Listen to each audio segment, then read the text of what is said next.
o livro dele, certo dia, os anjos vieram se apresentar perante o Eterno, e com eles veio também o Satã.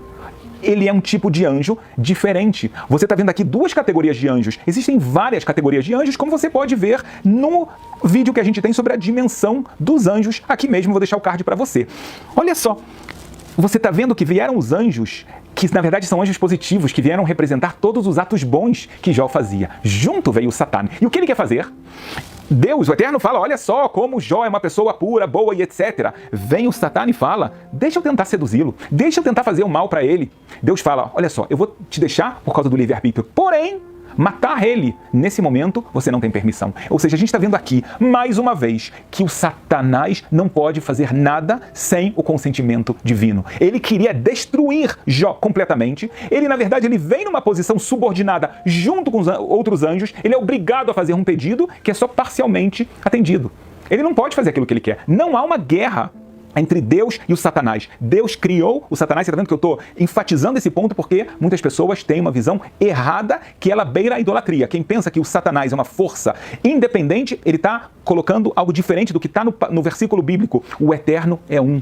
A pessoa que está falando isso, ela está trazendo dois deuses. Isso é idolatria, como também está escrito nos 10 mandamentos, não terás outros deuses. Existe um só. Quanto menos ignorância, quanto mais conhecimento da Torá e de Deus, menos espaço ele tem. Fantástico.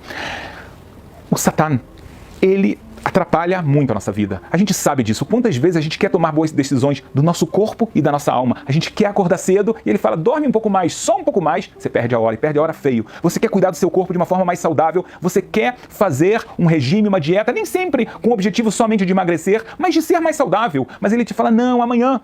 Não, você não pode ficar sem a batata frita. Esse chocolate está te chamando, você precisa dele. E o que acontece é muito interessante.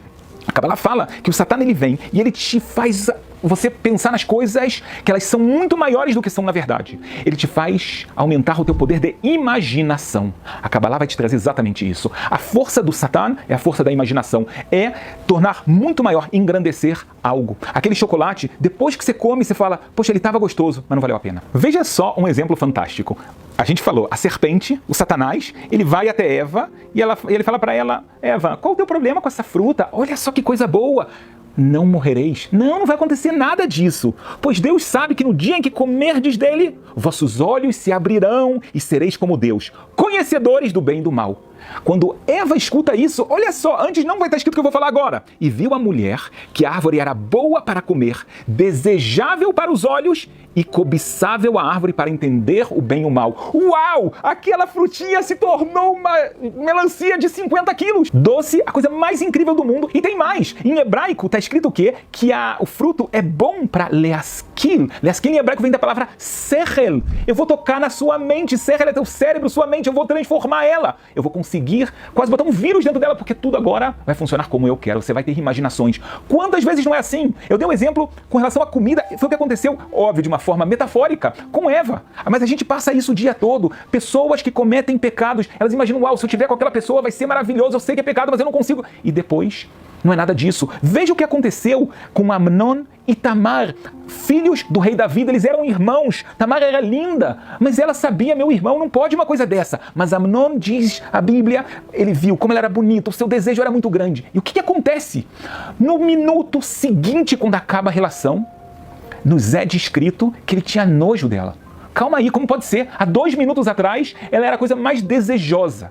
Porque o Yetzer Hará, o Satanás, ele te engrandece no começo, te faz imaginar. E depois que você peca, está escrito que ele fica rindo da tua cara. Ha, ha, ha. Você pecou por causa disso, não vale nada. Ou seja, ele tem um trabalho anterior ao pecado e depois ele vem e no tribunal celestial, ele vem leastin. Ele faz o trabalho do promotor. E é por isso que um dos nomes dele é o anjo da morte. Na hora da morte, ele tem a permissão de retirar o corpo e a alma, ou seja, na verdade, separar a alma do corpo, tirar falando, Deus, ele pecou, chega disso e agora eu vou ser o promotor contra essa pessoa. Eu trouxe para vocês que o Satã está dentro de cada um, mas é muito importante entender o que significa na prática. Por um lado, significa que tudo a gente tem um pouco de confusão, a gente perde um pouco a noção do que é certo, do que é errado, o que é bom, o que é mal. Existem algumas coisas que estão claras, mas no momento do pecado fica nebuloso. Tem outras coisas que a gente nem sabe a decisão correta, qual o caminho que eu devo tomar. Mas é importante você parar de botar a culpa no Satã. Por quê? Porque no final das contas agora é uma parte sua e você tem o livre-arbítrio e a capacidade de não escutar o seu lado ruim, seja nas decisões para o seu corpo, seja nas decisões para a sua alma. Mas eu falei que eu tinha um segredo para te revelar, e é um segredo muito profundo. O final das contas, eu vou te contar uma história para te explicar a essência do Yetzer Hará, do mau instinto, do anjo da morte do Satanás. Conta-se que certa vez havia um príncipe, o filho de um rei, e o rei falou: quero testar o meu príncipe, eu quero ver se ele realmente está comigo ou não. O que ele fez? Esse rei, ele contratou uma prostituta, e ele falou: a sua missão é seduzir meu filho. Eu eduquei ele a não cometer esse tipo de falha, esse tipo de pecado, a não se deixar levar por isso. Mas a sua missão, você está ganhando dinheiro para tentar ter relações com ele. Vai e tenta seduzir, faz tudo o que você pode fazer para conseguir isso. E ela vai, e ela se enfeita, e ela coloca perfume, e ela encontra o príncipe. E ela vai tentando cada vez seduzir, com palavras, com gestos, mostrando partes do corpo dela. O que acontece aqui?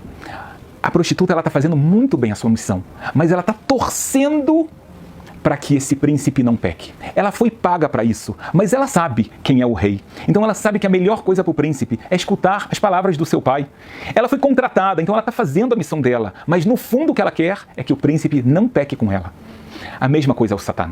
O Satã é um anjo criado por Deus. Ele tem a missão dele, ele vai fazer da melhor forma possível. Ele vai tentar nos seduzir de todas as formas que ele possa fazer. Mas ele sabe quem é Deus. No fundo, o Satã quer que nós vençamos as batalhas contra ele. E é importante você saber que, na verdade, Deus te deu e te dá todas as forças materiais e espirituais para você vencer essas batalhas. Na prática, diz a Kabbalah, eu criei o Satã, eu criei o teu mau instinto e eu criei a cura para ele. A cura para ele é quanto mais você estudar a Torá, fazer os princípios de Deus, você vai ver que a cada dia você vai se fortalecendo e o seu Yetzer Hará, o seu Satã que está dentro de você, ele vai se enfraquecer.